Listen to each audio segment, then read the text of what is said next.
In this age of everything, is it possible to truly teach an old marketing dog new tricks? We're on location with Vince Scafaria, the CEO of Datalign, and welcome to the Language of Business. Thanks for having me, Greg. You've been very successful in this age of everything using old-time marketing approaches to equally be successful. Why have you been able to do that? Well, I think what we're really talking about is our focus is on helping businesses grow the top line who win their business based on relationships, which is a very old school type of thing. So Datalign is software that automatically understands relationship networks of colleagues at a firm. So who knows who well can help you figure out how to open a door at an important client prospect or prioritize a list of leads. Basically things like, oh, well, if Greg knows the senior people at company X better than other colleagues, as evidenced by the CEO gets back to him and they've met several times recently, then Greg would probably be a good way to get in the door. Are you considering LinkedIn to be accretive to Datalign, or is it a competitor?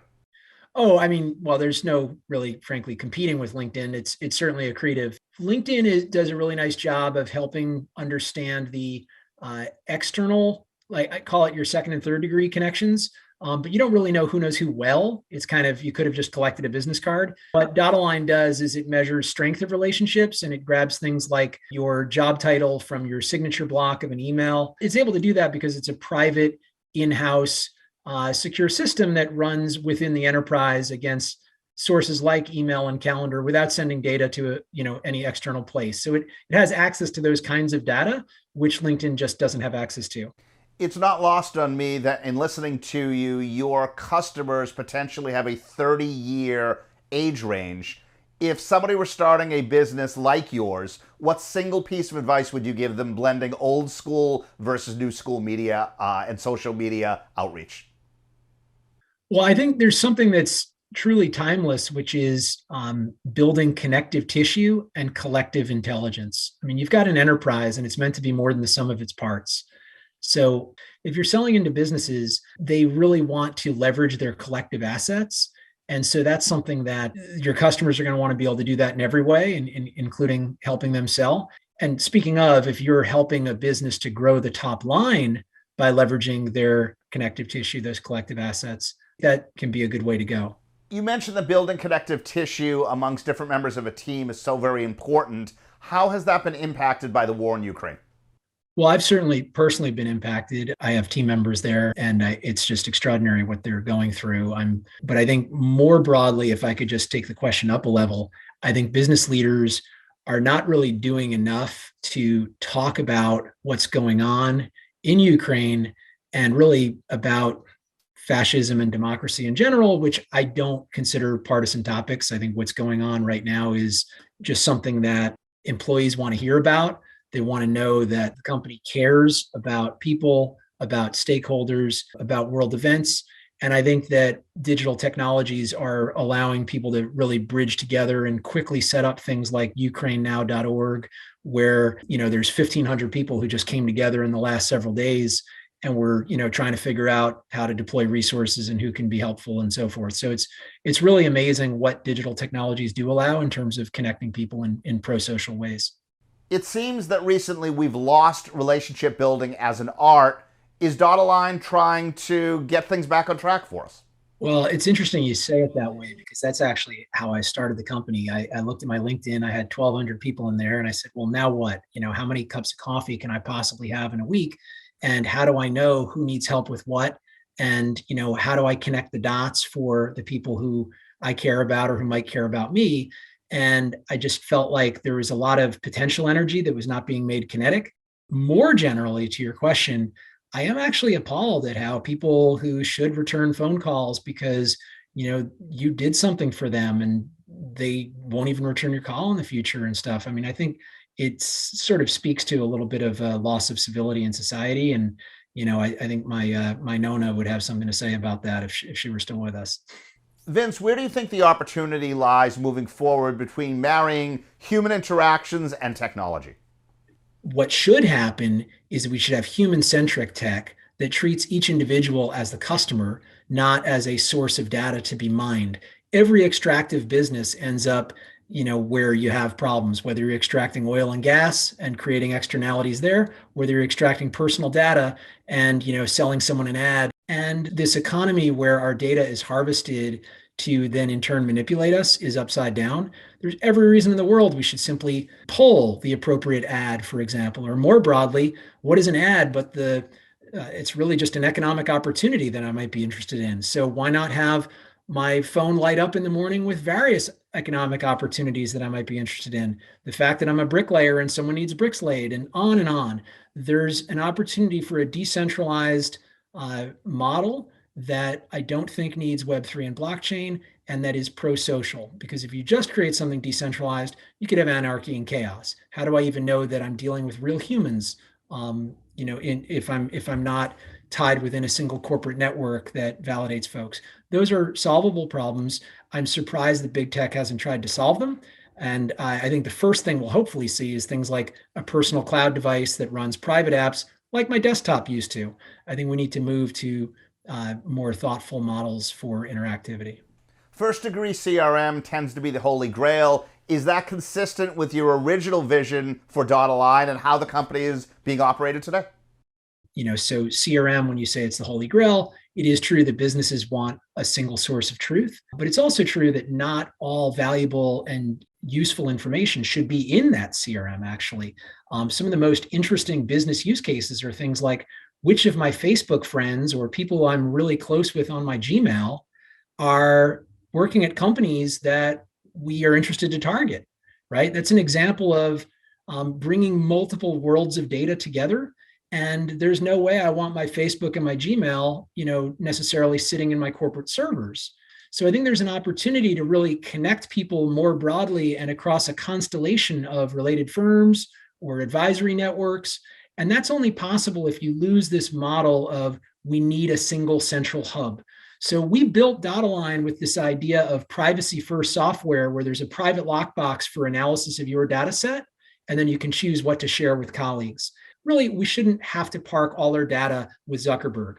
And we also shouldn't assume that the alternative to that is blockchain just because that's some decentralized technology. There are other smarter ways. Vince, thank you very much. Thank you so much, Greg. Vince Scafaria, CEO and founder of Dot Align. Your business growth depends on strong relationships. CRMs are useful but require manual input. Dot Align automatically analyzes your firm's relationship network, drawing on email, contacts, calendar, CRM, and LinkedIn. Easily see who knows who well, ideal network introductions, and up-to-date contact information. No sensitive data leaves your secure network, and users control what they share. Dot Align can run standalone, supercharge LinkedIn and Salesforce, or power in-house apps via an API.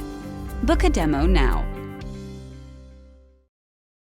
Social media and e-everything has taken over nearly every aspect of building and running a successful business, but how does that relate to investments? We're on location with Mark Levin, who is a board member with Union Square Hospitality Group, and welcome to the Language of Business. Thank you. Pleasure to be here. What is Union Square Hospitality Group? So Union Square Hospitality Group is a holding company that pre-pandemic owned 15 full-service restaurants. We're rapidly approaching that number again. We also have a catering business called Union Square Events, and it's also the holding company from which Shake Shack was born and sprung. It was founded and controlled by Danny Meyer, who was my college roommate, and also my partner in Enlightened Hospitality Investments, which is the private equity fund that I run with Danny and one other guy. Mark, the focus of this episode is on e-everything, running potentially a successful business with poor management or vice versa. You've been at this for a while. You're now on your second fund. What are your thoughts on investing in good old-fashioned businesses as opposed to ones that are e-commerce, e-everything, or something that is completely new and innovative? So when we look at businesses we want to invest in, what we say is, particularly in the food space, is we want food that's craveable and businesses that have a tribe. And it's become a lot easier to figure out who has a tribe because you can look at their social media following. But when we look at someone's social media following, that's really only one part of what we're actually looking for, because companies use social media in different ways. Some companies use it as a megaphone and their opportunity to just blast a message out. We think the companies that do it better use it as a way to interact with their fans, with their detractors. And the companies that do it well will take people that have particular issues, and instead of shouting back at them, we'll try to take them offline and deal directly with them. And we find that's a much more effective approach. When people talk about restaurants, so many of them are focused around food, but the margins in beverages are obviously much higher. As you're talking about integrating social media innovations, are any of these focused on bev tech or beverage-related e-commerce of some type? So the challenge for us in investing in alcohol is that under the three-tier system, which is a really outmoded legislative impediment to efficiencies, is that since we have retail liquor licenses, both within Union Square Hospitality Group and within some of the companies we invest, we cannot be in either the wholesaling side or the manufacturing side of the alcohol, wine, liquor industries. So it really cuts out an opportunity set and space that we find attractive, but legally we can't do anything in right now. But when it comes to being iconic, of your 15 restaurants, how many of those still use traditional menus as opposed to online ordering or the use of QR codes? It's funny, when people go to restaurants, people don't really like using QR codes. People really crave having a wine list and a menu. So we sort of have both of those things working now. Is that something that's age-based or demographic-based? Help us to understand that a little bit more, please. It's definitely age-based. I'm still part of the generation of people that like to read newspapers and like physically touching the newspaper, which my kids look at me cross-eyed and said, we didn't know that there's such a thing as a newspaper that you could hold. But the future of all these brands is attracting the next generation of diners. So we all need to be focused on how to make our businesses more attractive to people. And that's really why we chose the fast casual space as an area to invest. In the old days, there was full service restaurants and there was quick service restaurants. And Danny describes it as when you went to a full service restaurant, you knew you were going to get better food, but you basically left your watch and wallet at the door when you walked in. So the QSR space gave you food quickly at an attractive price, but it wasn't very good. What grew out of that was the fast casual brands or fine casual brands like Shake Shack, Sweet Green, we think Dig In, which is one of ours. What they did was to say, we can get you part of the way there on cost. It's going to be more expensive than a quick service restaurant, not as expensive as a full service restaurant. We can get you part of the way there on atmosphere. And finally, if you closed your eyes and were blindfolded, you might think a burger at a Shake Shack was the same kind of burger you were eating in Union Square Cafe. That's what really appeals to us about fast casual. Is it attracts the next generation of diners that want better quality food. They want to know where it comes from. They're willing to pay a little bit more for it, but they don't want to spend the time or the money to sit in a full service restaurant to the same degree that the prior generation was willing to do. Reflecting on the move from COVID to theoretically some semblance of normalcy, how many of these social media innovations are going to be continued for the restaurants that reopened? Yeah, so we spent a lot of time during the pandemic saying what's happened to hospitality and the demand for hospitality. And has it gone down? Has it gone up? And our conclusion was that the demand for hospitality is greater than it ever was, but the way people seek it out and consume it has changed pretty dramatically.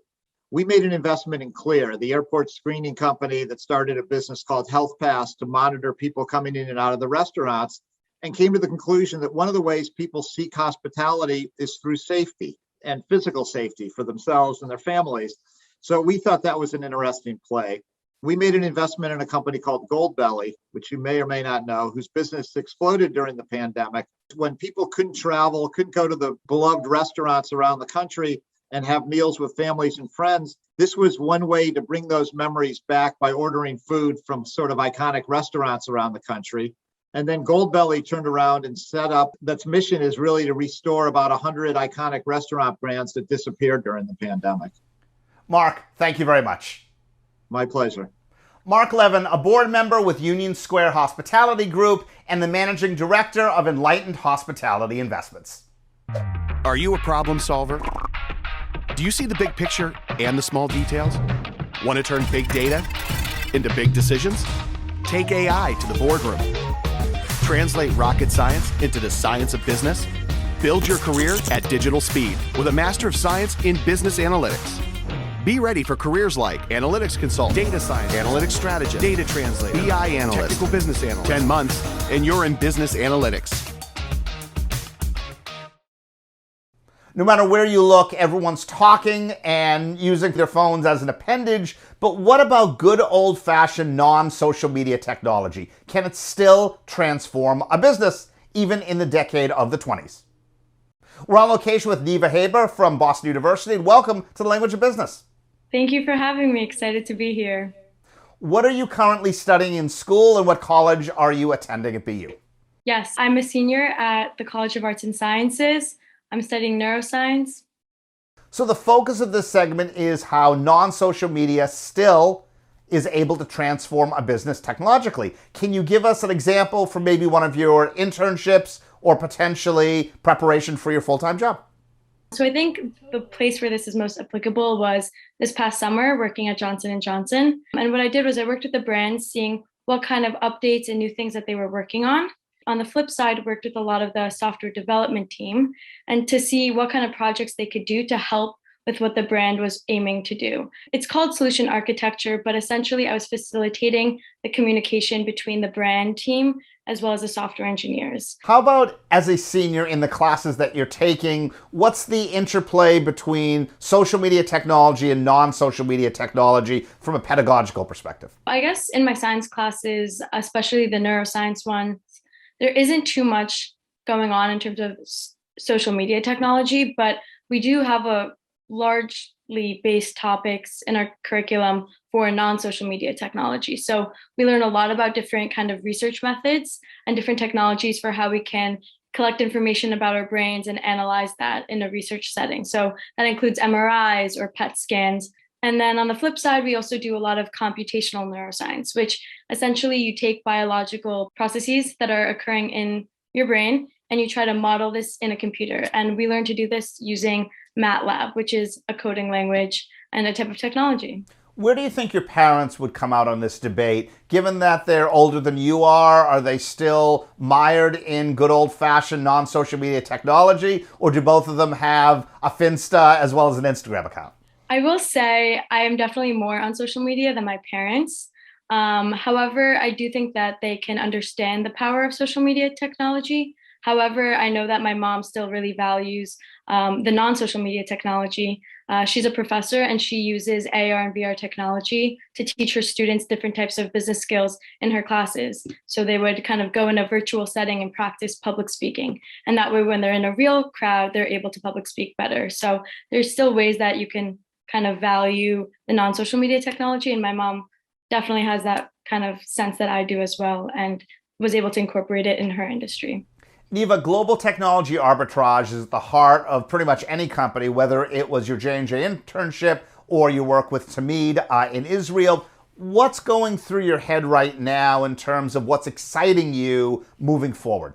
Yeah, there's a lot of different technologies that are super exciting, but one of the ones that I've been kind of closely following is using machine learning for drug discovery. So a lot of the drug discovery process are super costly. Now, a new trend is using machine learning technology to help facilitate this process and make it faster and more cost effective, which can hopefully bring more drugs to market. Niva, so many of your passions are at the intersection of business, innovation, and IP law. How do you manage to stay hyper-focused on one at a time? Yeah, that's a great question. I think the way to do this is by really finding and speaking to as many people as possible in your network and kind of seeing what they have done in their experiences and then finding ways to bridge those experiences together. So just being on the lookout for different opportunities and just saying yes when an opportunity comes. And when you're searching for those people in your network, are you using non-social media or social media technology? I think it's a mixture of both. I definitely use LinkedIn, but I also still use the old-fashioned email, emailing old supervisors or old colleagues that I've worked for in the past and seeing where they are now and kind of catching up with them. But I also just like to meet strangers or meet people in my day-to-day life and see what they're doing and see if anything that they're doing resonates with me and kind of getting a conversation going that way. As you're contemplating law school, it's no surprise to anyone that law probably moves a lot more slowly than technology. We know the semester you're taking an algorithms in law course. How do you reconcile all of that in terms of everything you want to accomplish moving forward? Yeah, it is definitely something that is occurring and something that has crossed my mind. I think the whole idea is to just keep being in touch with what is going on. And especially while you're in law school or while you're on the technology side, because both fields are continuously moving forward. So it's just about trying to bridge that. And the way to do that is really just by staying up to date and finding ways to facilitate that process. Niva, thank you very much. Thank you. Niva Haber, a senior at Boston University.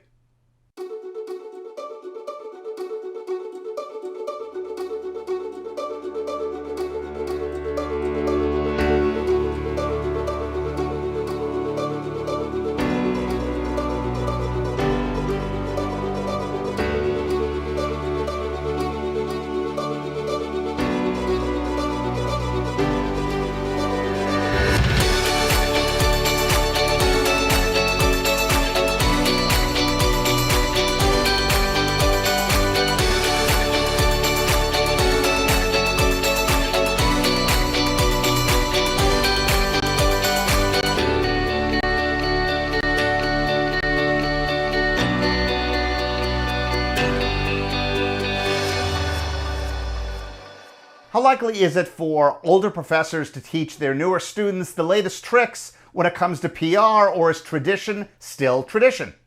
We're on location with Oliver Poor, who is a public relations student in the College of Communications at Boston University, and welcome to the Language of Business. Thank you so much. I appreciate you having me today, Greg. It's a pleasure. I'm super excited.